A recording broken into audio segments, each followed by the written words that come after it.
Good day to you. This is KFAM TV. I am your host, Wambiri Njiri.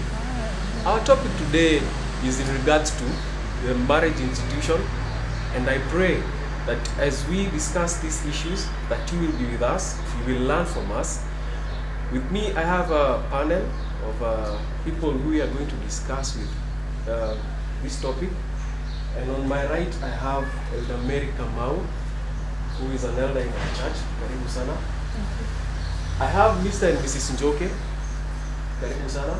We have Reverend Alice Wateri.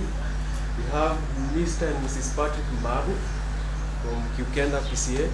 And we have Elder Moses Gato. Karibuni sana. Yes, sir. To start us with, Mr. Njoke, Mrs. Njoke, can you briefly try and share in your own words where marriage came from? Okay, as you've heard, my name is Jenny Majoke, and according to the Bible, marriage, it is a union of two people, a male and a female, and it is an institution that was started by God Himself, right from when He was creating the world, when He created the man, and He found that the man was so lonely, and He had to go back and make a wife for him. So I would say that it is God who started the institution of marriage. Mr. Njoke? Thank you. I think I would just like to back up the words that my dear spouse has talked about, because we are here as a church, and biblically we know that God created man, and thereafter He found it worthy to create a helper who is a woman. And so marriage is an institution that has been brought about by God Himself. So when we talk about marriage, we are talking of an institution that God has set Himself. Thank you. Anyone else who can add on that? Perhaps Elder Gatua? Maybe just to add on what they have said, marriage is an institution that is God made, and it has to be honored. In this I mean, there must be a lot of trust between husband and wife for marriage to be sustained. There must be a lot of understanding from both sides, and a lot of respect. You know, the man should respect the wife, and the other way around. For the marriage to go in the right direction. Otherwise, marriage is so enjoyable and so sweet once taken in the right way. But if you don't take it in the right way, it can be the other way around. You shall face it hard, and you shall not enjoy your marriage in whichever way. Thank you. Yes. Reverend Alice? When you go to Genesis chapter 1, 21, 22, the Bible says that God created man, male and female, He created them. And then He gave them the authority to rule the world and to subdue it and to make it beautiful, be fruitful. Therefore, it is ordered by God Himself. It's only that we human beings also try to order our own in our own ways.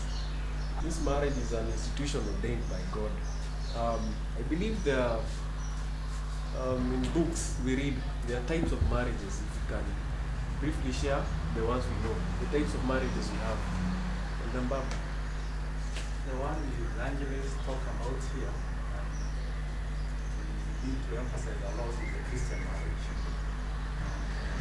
Because it's the one which is based on what we have read and through the Bible. And our Christian marriage should look like. Being us primarily what we should focus on here.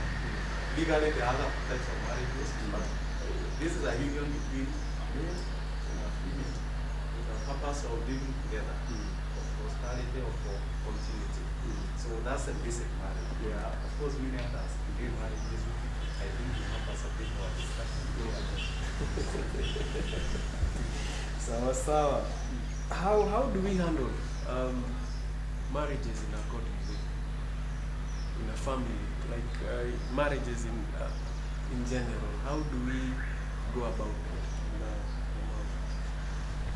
I would say marriage should, people should honor the vows they take. They should show a sign of belonging. They should respect one another. As the children come, they are able to nurture the children in the Christian way so that they can have good behavior and honoring God. Now, handling marriage in a godly way, that one is well stipulated in the Word of God. The Bible has so many examples of the way we can handle marriage, because we still have in the Bible so many families who had challenges in their own families because of maybe challenges in marriage. And we find that the challenges in families will come from the challenges of the relationship between two married people. And so we find that when we go to the popular Ephesians 5:21-33, it stipulates well how God would want us to live as husband and wife. And Paul has spoken so well about the life between a husband and a wife, the way we can live in peace and having a good union where you do not even struggle living with one another, because in that case there is respect, trust, and there is friendship, and there is support for one another. Therefore, when we are talking about marriage the godly way, in the Bible it is well stipulated. And when we can accept to live according to that, then we do not have challenges in marriages. Do we, I think most of us are in a marriage. What are some of the challenges that we come across? Okay, maybe I can state of something like unforgiveness. You find that in families, there are those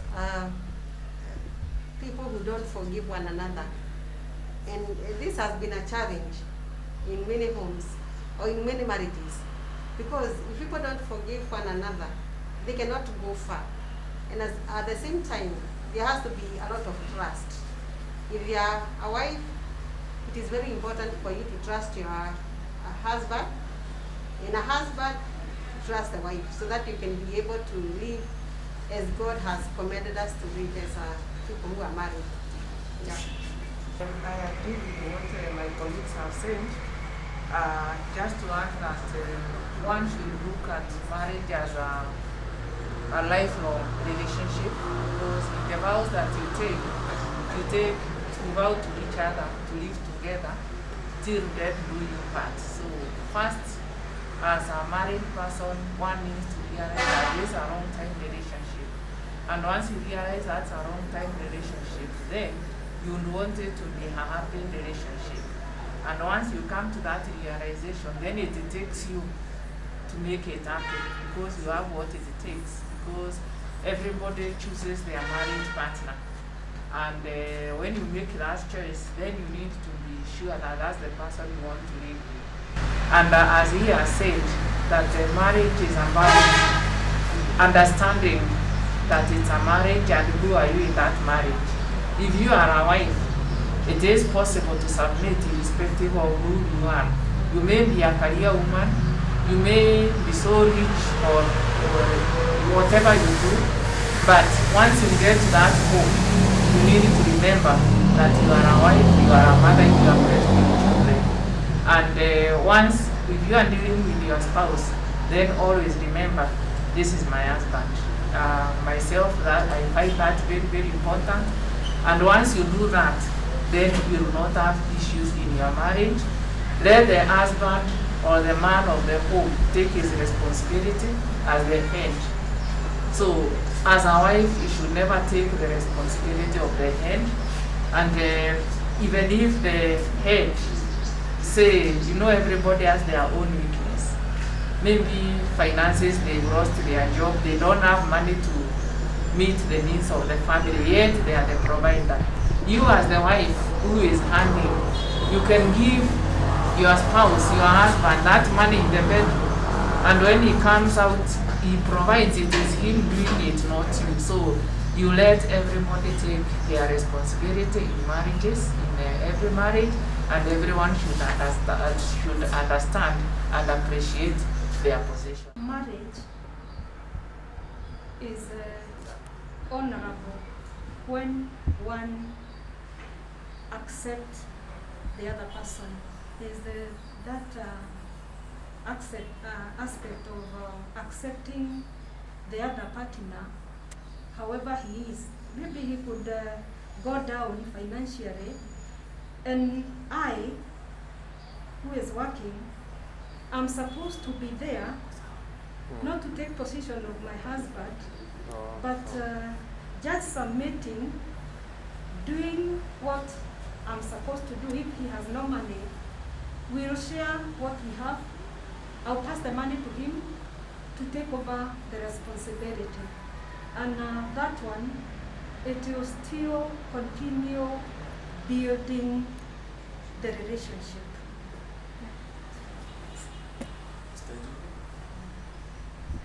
I think maybe you add on what Councillor Damiri Kamanga has talked about, is that we are based we are in a Christian-based marriages. And one thing we need to know is that there are roles of husband and those of wife. And as a head of the family, there is what I'm supposed to take as the head of the family. There is what my wife here is supposed to take. And the minute those functions don't collide, I believe that all goes well. And if I can say about myself and maybe the Christian way of marriage, is that one thing I've noted from my wife is that maybe when she has something or she has planned an activity, maybe with her fellow counselors, maybe in a week's time, she notifies me. Not that I will deny her the permission to go, but just because of the issue that she wants to respect this one issue in the Bible that submit, she does that. It comes to my knowledge that maybe on a certain date, maybe I won't make any other arrangement because I know that there is this in place. So what we are saying is that the minute I take my role as a husband and the minute she takes her role as a wife, then we find all our functions working. And this has, as a family, has really helped us. And I can really say that if we can embrace that, we avoid most of these collisions that we have in the midst of maybe the family, the wife, children, and the husband. And things will be moving well. Yes. I think for Christian marriage to succeed, there is a very important area that needs to be cultivated. And I tend to think this is during the courtship season, when the husband and the wife are learning one another. You know, during that time, if not taken well, it can bring a lot of problems. Another reason why you find that most of the marriages, they break even soon after marriage. Why? Because maybe the partners did not have enough time to learn from one another. And that's why you find that the ministers, the pastors, the reverend, they take a lot of time to do what we call the counseling. The counseling. Yes. You know, that's where the marriage starts. If not taken well, if the girl and the boy, they take a lot, they just come to know one another today and tomorrow they are married. Even if we call it Christian marriage, I'm telling you, it's only God who can make that marriage succeed. Otherwise, it should be taken very seriously. That is the courtship. It is biblical that there is love between a husband and a wife, and actually I believe in you love the other person like you love yourself, even if not more than you love yourself. Because when you do that, then you'll be able to meet the other person's needs. Because that is why in Genesis, God created a helper. So this helper is two ways. The wife, as a wife, I have needs. As my husband, he has needs. So I should be able to meet his needs, and he should be able to meet my needs. So we complement each other. And then that complementing each other edifies the marriage relationship. And that is why you'll find when you meet each other's needs, these needs may be sexual, they may be physical, they may be social, they may be economic, they may be health, they may be anything. It's every need, companionship. So when you find that there is that, the couple complementing each other, so then you will see couples doing things together, going places together, and being happy, being together. Yeah, so for a Christian marriage to succeed, it is biblical that the parties to that marriage must be able to meet the needs of each other, love the other person that you love yourself. That way, even as a wife, you'll be able to submit. As a man, it will be easy even to take the headship. Yes. And for that to happen, there must be open communication. Yes. People must be ready to talk to one another and understand one another, to feel one another. Because if there is no communication, then means I will not know them. I will be assuming, and sometimes assumptions, we make wrong assumptions. So communication is very key between the couple, between the two people. Open, genuine communication. But the biblical marriage is Genesis 2, the last verse 24 says, and the man and the wife were naked. So nakedness is what makes a marriage to succeed. That is nakedness in everything. That is what your heart must be naked, your finances naked, your communication, you open up. It's the part of opening up completely to your partner. Because if you hide, then you find that even the other person will not trust you. And that is why the biblical writer in Genesis 2 verse 24 talks about nakedness. Sometimes we interpret the nakedness as removing your clothes. No, the nakedness is whole, that is the whole part of you, so that you can live together. Then in verse 18, the man shall leave his father and his mother and be joined to his wife. So the part that brings a lot of problems in marriage is the living part. Because many people have not left. They are still, they have not left. Maybe you left your home, wherever you lived physically, but you did not leave yourself. So you find that so many people have not left themselves. So it's me, mine, and the trinity of I, me, mine, and I am. That trinity of I, me, I, and I don't want this, that self is the problem in marriage. People have not left themselves because living entails the physical living, the financial living, and that one also people have not left because they are people who do not want their husbands or their wives to know how much money they do what they have. And so you find that if it is the husband, the kakoti is always there and he's like this way, removing the money. You do not want the other person to see how much money you have. So there is, if that person has not left, and because they have not left, that means even nakedness is not there. They have not opened up. And it is very important. There is the living socially. There are these people who have not left socially. And you find that somebody is married, but still connected to the friends.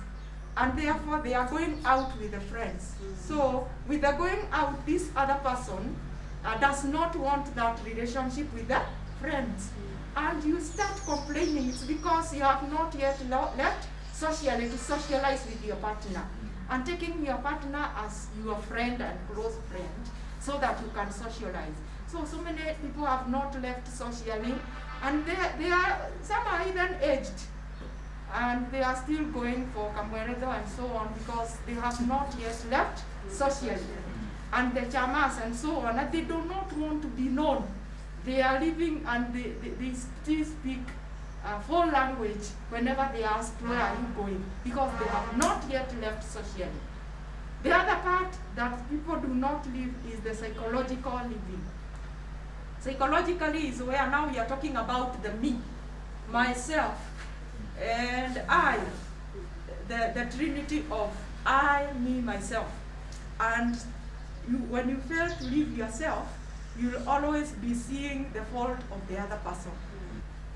I think with marriage it should be taken as it should be a cycle of friendship, love, and all this for marriage to go in the right direction. I remember sometimes there was a couple that I used to know sometimes, and they did something to me that really made me to admire the kind of lifestyle that they are leading. And in so doing what they did, they wanted to take a shower, you know. During those times, they entered the bathroom together as husband and wife. I could admire that very much. See? In fact, when the Reverend was talking about the naked, it came to me, even that the natural nakedness should appear for marriage to succeed. Because kama wewe ni mwanamke unajifunika sana na mko na bwana yako, actually there is something that is missing there. Yeah. So for the marriage to be sweet, for the marriage to take course, don't take it as you take other duties. You know, when you're at home, you're a wife, you're a husband. The way you make your wife to be happy or your husband to be happy, do it. Even if it means joking around, you know, running after one another in the house, but babu, you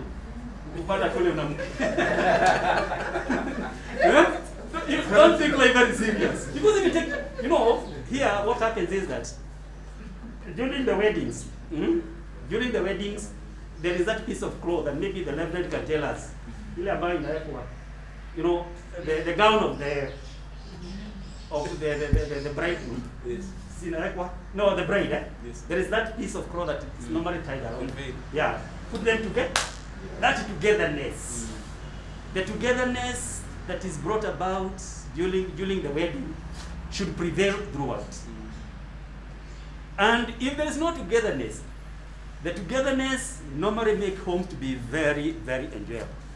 And this togetherness is the one which is missing in homes, the togetherness of the husband and wife, where it is applicable. Of course, where it is applicable. You know, moving to the shop together, yeah, walking together, driving together. You know, this kind of a life. This is what is missing, because mostly you find that the wife is driving her own car, the husband her own car. You know, this one is trying to make the marriage kind of, there is a gap. There is a rift between the husband and wife. Why don't we come together? Yeah? If you are going to take a shower, just go together in your home. Nobody is going to question you about that, because this is marriage, isn't it? Yes. This is marriage, and nobody is going to ask you why you doing this in families. True. That's according to my. Mr. Babu? And the other bit perhaps we want to add is, you know, we all have weaknesses, isn't it? Yes. I think the worst which can happen is for my wife to come and expose my weaknesses in front of other people. So we need to conceal weaknesses for the other partner, and we actually talk about them when we are the two of you, not when you're in public. So like her, she's very good at it. She's telling you how good you are out there when you are doing things, but when you come on her, she is able now to tell you. So you feel good because you are not exposed. So it's covering one another, protecting one another, caring for one another, but also ensuring you help the other person to improve over time. It's very, very important. Mniangalia msiba. Yes, I think personally as a purity, when I came to realize when our marriage was rocky in the early 90s, 97 in Nauko, then I called myself to a meeting and I said, I got married to this man, I chose him, and I could not listen to anyone telling me not to get married to him. So I realized this marriage must work. So I put my 2 feet in that marriage and I said as purity, yes, I'm a lawyer, but my lawyer, I'll be leaving it at the door of my office. When I get out, I'm not a lawyer. I called myself to a meeting and agreed I can only handle so much. There is God's work, there is my professional work, there is my family. So as Mchungaji said, I decided anything extra I have, I'll be giving to friends and other social affairs, but those 3 come first. But most importantly, when I came to that realization, I realized whatever you would do that would be so hurting to me, I would rather do it for him so that I get happy. Because if somebody removes clothes from our wardrobe and they all fall down, and I'm getting annoyed, I realize it's me staying with that potato here and not him. Because ametoa hiyo shati moja ameangusha zingine zote na amenitia juu. So I had to devise ways of finding a solution to myself.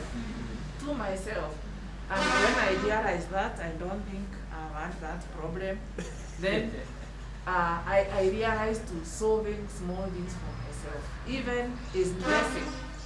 I realized sometimes the way he's dressed, I'm seeing it and I'm feeling like. So I took it upon myself. I say now I will be dressing this man, asking him, doesn't know his size.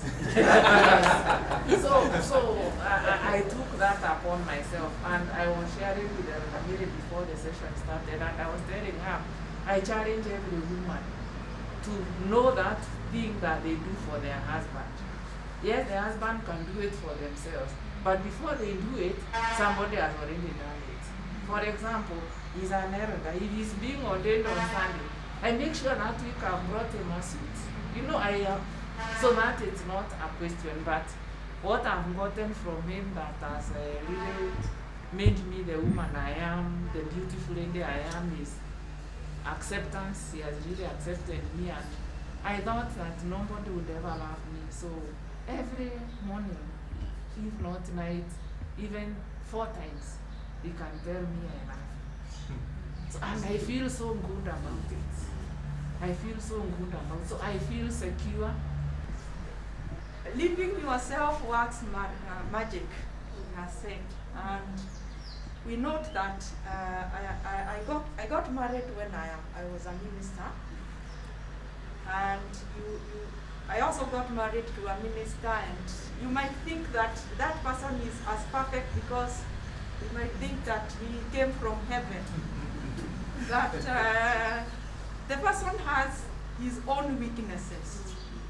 And you come to realize that if you don't live yourself, then you will not become one.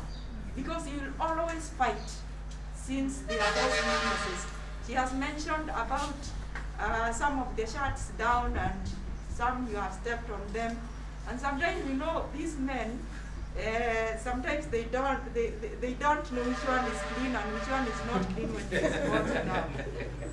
And you will fight still the same weakness with the minister I lived with. And throwing of clothes wherever somebody fights, and leaving the shoes wherever somebody fights. And you are like, now, what is this? If you don't live yourself, you will fight. You will fight about socks, isn't it? Yes. You will fight about socks from morning to evening. And it requires one to live yourself and be concerned about that other person. And Philippians chapter 2, verse number 3 to 4 says, tells us about minding about the other person more than yourself. Because Christ came from above and he came because of us. He was concerned about us, and that is why he came. And if we want to succeed in any relationship, consider the other person before yourself. It's like a question I'm asking. Could it be that God knew the behavior of this man from the word of God? And that's the reason why he said, if the Bible says, woman or wife, be submissive to this man. To this man. Because the behavior was known. And I thought, when you do it that way, you have a cup of tea and then you just place it somewhere. It shows a lot of love when the wife come and take it from where you are, take it to the right place. You feel that you are being wanted, you are being served, you know, this kind of. In fact, we men, we feel that we have that privilege. We have caretakers, but not caretakers the way we take it. Caretakers in food. I think there's a question I'm asking. Let me answer. It should not be deliberate that you leave it so that this person can come and take it. Yeah? So it's not deliberate. But I am saying there are people, the personality differences. There are people who, so many of our men, their minds are in front. That is, I don't know how to explain it. Yes, he is drinking tea, but he is thinking about other things. So when he places down the cup, his focus is not on that cup but elsewhere. And that is why you find that they will leave the cup there innocently. Yes. Very innocent. And submission is not subjection. And this one is something that women should understand. It is a role that you take that role and you take it well. It's not being subjected. But we go back to the Bible and talk about a helper. A helper just fit for you. A helper fit for that person. Man be a helper to the woman, woman be a helper to the man. Where there is that weakness, complement it. Yes. But submission is not subjection. I think I will cut us short because we are short of time. And I wanted us to jump into finances. We have COVID-19. I believe a lot of people have lost their jobs. As Mrs. Kamau was saying, financially, people are not okay. How do we go about this in marriages? Where should we start from in terms of finances? I think the first thing is to understand your situation and you accept that situation. Because the moment you don't accept the position you are in, then you'll be in denial and you'll not be in agreement. So the two of you needs to discuss and say this is the situation we are in, and then you need to agree from now on how do you move forward in the situation you are in. That's the most important. Because if there is that misunderstanding and you want to live the life of the past, because life is about change. Every day there are changes which are taking place. This is one of the changes which has taken place, COVID-19. And the problem is people, we are not able to adjust to what life brings for us. But if you adjust and you move on, you are angry to move on, then life will be easy. There will be no argument, there will be no quarrels. You will be agreeing on small things and some big things which perhaps, for instance now, there are many things we have said we keep aside. We should not continue doing 1, 2, 3 because of the situation we are in. This is the area we need to focus on, for instance. We have employees. Some of them are gone. What do we need to do for them, for instance, just to sustain them? And you talk and discuss and agree. The little you can. And the most important thing, as I said, is communication. You talk and you agree this is the way forward. And even finances will not be a problem. But if I stick to my position, he sticks to a position, then there is no harmony in that home. And there will be no harmony even in all areas, leave alone finances. So very important. Okay. Mrs. Njoke, can you add on finances?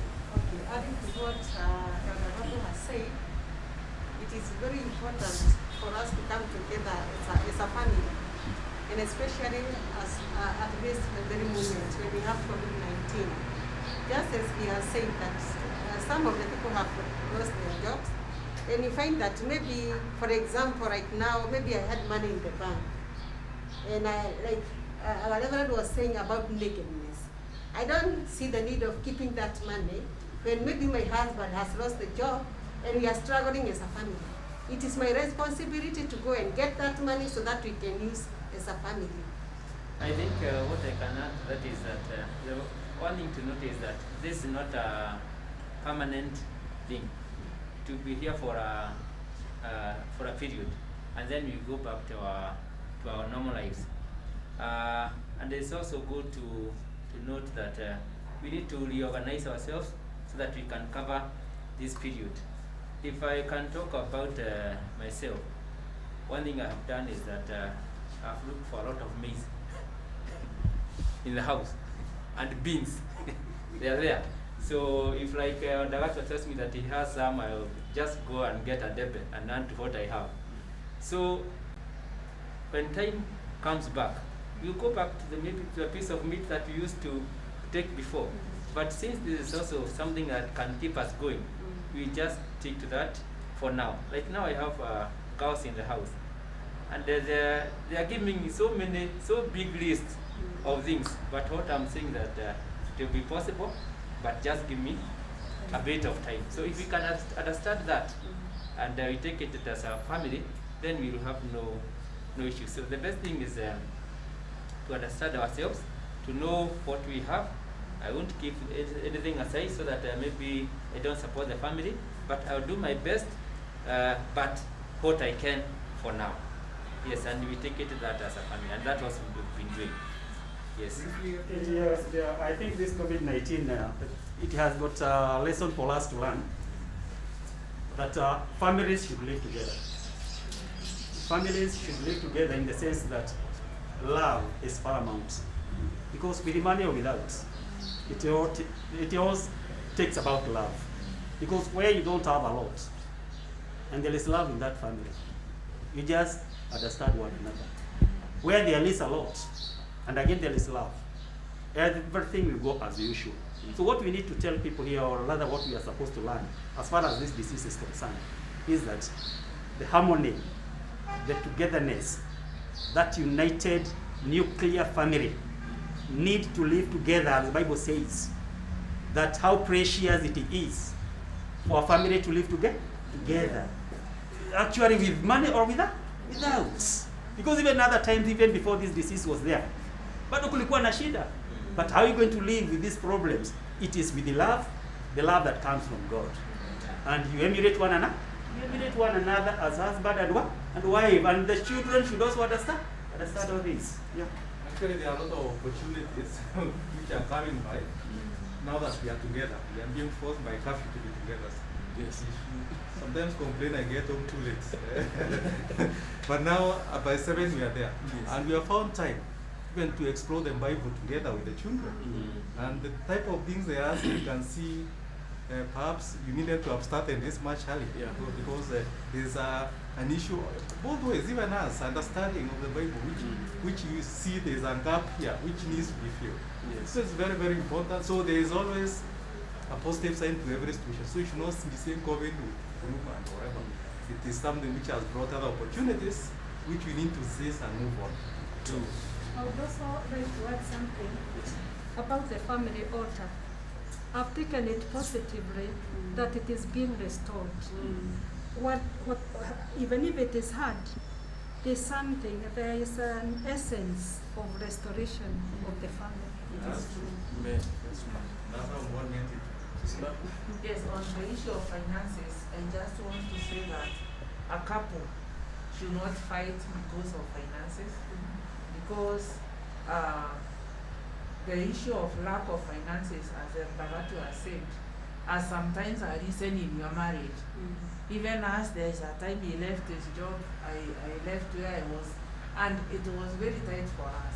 So my advice is couples work through this together. Because if you fight because of finances, it will not be the solution. It will even make it worse. Because it will mean where you are paying rent for one house, you fought, maybe your wife has left, the wife has left, or the husband has left. It means you are paying rent for 2 houses. where you are cooking the packet of unga together and sharing the little together, it means now you have to cook twice because everybody has to eat and live. So by fighting, you are actually aggravating the problem.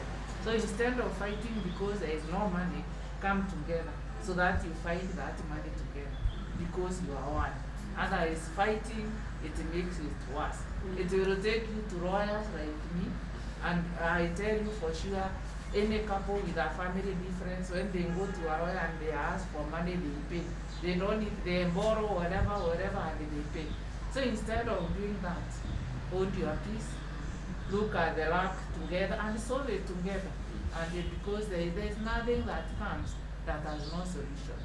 You see, today is darkness, tomorrow there will be sunshine together. Today we don't have, tomorrow we shall have. So please, don't fight, especially over money. It's not worth destroying your relationship. Mchungaji. On finances, I would say that marriage being an institution, it is an institution like other institutions, and all other institutions are facilitated. And so marriage is also facilitated. Therefore, that means that money is there to facilitate the institution called marriage.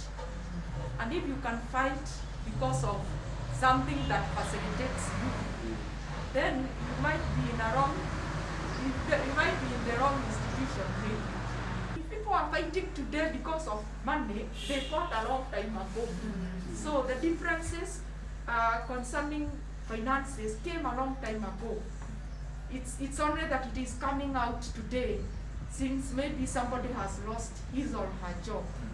But if you had agreed even a long time ago, even today, your money will facilitate that institution called marriage. And because other institutions, families, they will make budgets for the church, make budgets for the banks, and other institutions. But they don't make a budget for their own institution.